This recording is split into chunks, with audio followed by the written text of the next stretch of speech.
안녕하세요, 여러분. 오늘은 전 세계 청소년 디지털 규제 흐름을 한눈에 파악해보는 시간을 가져볼게요. 특히 캐나다가 AI 챗봇까지 규제한다는 충격적인 소식, 그리고 호주, 그리스와 어떻게 다른지 비교하면서 우리 사회가 준비해야 할 구체적인 방안을 제시해요. 끝까지 보시면 정책 적용 3단계와 바로 활용 가능한 체크리스트까지 얻으실 수 있어요. 먼저 전 세계 주요 국가들의 청소년 디지털 규제 현황을 살펴볼게요. 호주는 2025년에 16세 미만 SNS 이용을 전면 금지했으며 그 이후 3분의 1 부모가 아직도 자녀의 SNS 계정을 관리하고 있다는 조사 결과가 나왔습니다. 출처 호주 정부 보고서 2026. 그리스는 2027년 1월 1일부터 15세 미만 아동의 소셜미디어 사용을 금지한다는 법안을 발표했고, 해당 조치는 EU 디지털 서비스법 DSA 위반 시 매출의 최대 6%까지 벌금이 부과될 수 있다고 명시했습니다. 출처 EU 공식 발표. 이제 캐나다가 이 흐름에 어떻게 동참했는지 자세히 보겠어요. 다들 똑같이 느끼실 거예요. 제가 알아보니 캐나다 디지털 안전 법안에 따르면 16세 미만 청소년의 SNS 이용이 제한되며 AI 챗봇 서비스에도 안전 기준을 충족하지 못하면 접근이 차단돼요. 현재까지 공개된 구체 연령 적용 방식은 없지만 호주와 마찬가지로 션요서세를 기준으로 하고 있다는 점이 눈에 띕니다. 출처 캐나다 정부 백서 2026. 또한 그리스는 15세 미만을 기준으로 설정했으며 이는 EU 전체에서 가장 낮은 연령 제한 중 하나예요.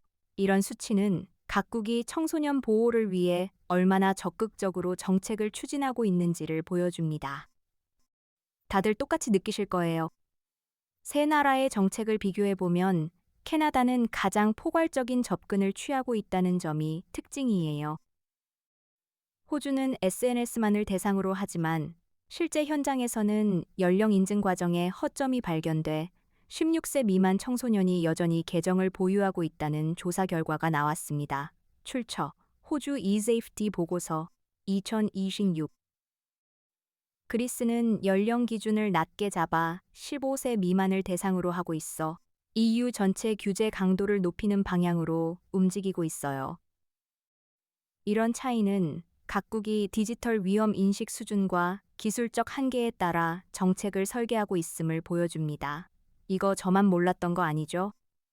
매니토바주 총리는 AI 챗봇까지 규제해야 한다는 강력한 메시지를 전달했어요. 그는 청소년이 디지털 환경에 과도하게 노출되면 정신 건강과 발달에 부정적 영향을 받을 수 있다고 강조했죠.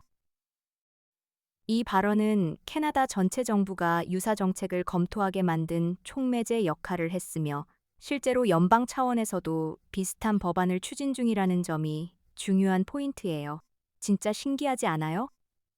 캐나다 정부는 이번 디지털 안전 법안에서 두 가지 핵심 의무를 부과해요. 첫째, SNS 플랫폼이 정부가 제시한 안전 기준을 충족하지 못하면 16세 미만 청소년의 이용을 금지해요. 둘째, AI 챗봇 서비스 제공자는 안전 기준을 준수하지 않으면 접근을 차단하도록 규정했죠. 제가 직접 자료를 찾아보니 이 법안은 2025년 말부터 단계적으로 시행될 예정이며 각 기업은 연령 인증 시스템과 AI 위험 평가 프로세스를 구축해야 합니다. 출처 캐나다 디지털 안전 백서 2026. 진짜 신기하지 않아요? 기업이 이번 규제에 대응하려면 구체적인 세 가지 전략이 필요해요. 첫 번째는 연령 인증 시스템을 도입해 사용자의 실제 연령을 검증하는 것이죠. 두 번째는 AI 챗봇에 대한 안전 가이드라인을 만들고 정기적인 감시 체계를 운영하는 것이에요. 마지막으로 정책 변화에 맞춰 내부 프로세스를 지속적으로 업데이트하고 정부에 투명하게 보고하는 절차를 마련해야 해요.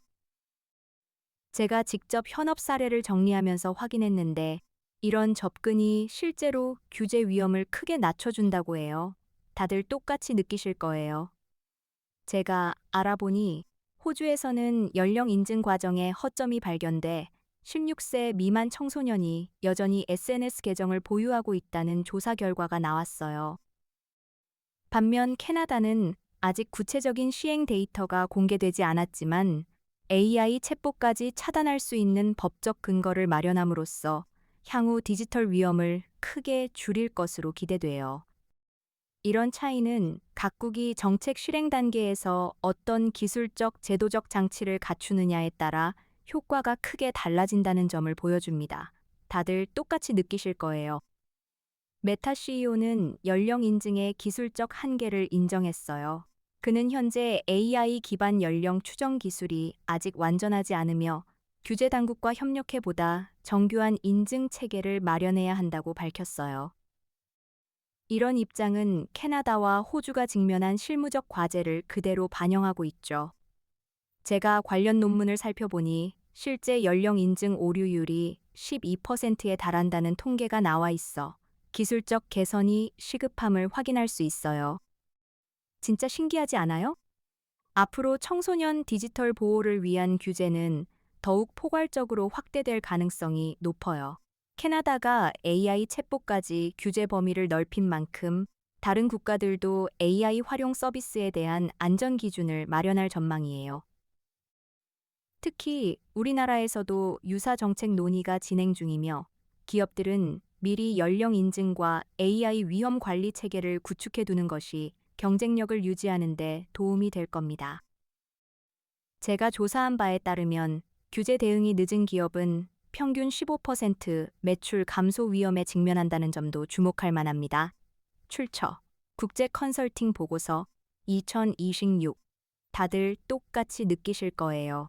오늘 내용 정리하자면 캐나다는 AI 챗봇까지 포함한 청소년 디지털 규제에 앞장서고 있고 호주와 그리스는 각각 SNS만 제한하거나 연령 기준을 다르게 잡고 있다는 점이에요. 기업은 연령 인증 시스템 도입, AI 안전 가이드라인 수립, 정책 모니터링 3단계를 바로 실행해 위험을 최소화해야 해요. 영상이 도움이 되셨다면 구독과 알림 설정 부탁드리고 다음 편에서는 실제 기업 적용 사례를 더 깊이 파헤쳐 보겠어요. 그럼 다음 영상에서 만나요. 진짜 신기하지 않아요?